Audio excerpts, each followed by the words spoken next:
So here we have the Volkswagen Polo SE design on a 64 plate.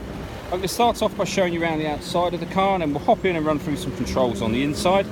From the outside you can see it's a 5-door car with alloy wheels and tinted windows. Let's start off inside the boot and then work our way around the rest of the car from there. So as we approach the boot, you'll notice that we have plenty of boot space, along with that 60/40 split folding rear seat as well.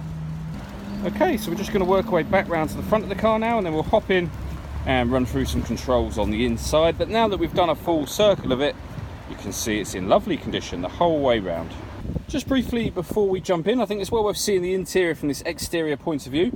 There's plenty to run through on the dashboard, so let's hop in and we'll do that right now. Okay, so now that we're inside the car, we're going to start with the dials. On the left hand side we have the rev counter, and on the right hand side the speedometer. In the middle you can see the total miles for this car are 25,311. You can change the information that's displayed above that by pressing a button on the right hand side of the steering wheel for various different bits of fuel economy information, including a digital readout for the speedometer. There are other menus available to you as well. You can see those as I cycle through them now. The one that we were on a second ago is the driving data menu.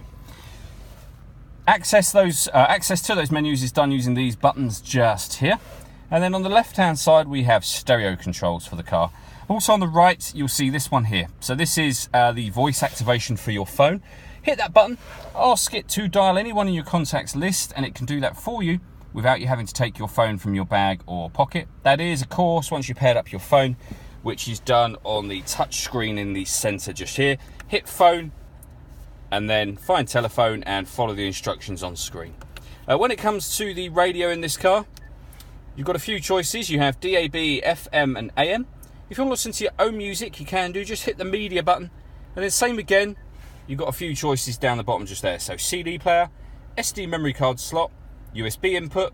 You can stream music wirelessly via Bluetooth audio, and you've got auxiliary input as well.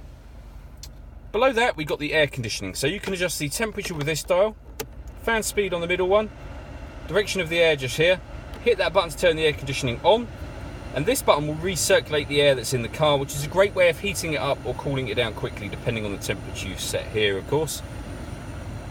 Down the bottom here we have the USB input, auxiliary input, and a 12-volt charging socket, and a 5-speed manual gearbox. All that leaves me to say is thank you for taking the time to watch this video. If you'd like to come and see the car in person and have a test drive, please feel free to call any of our MJA sites. We'd love to hear from you soon.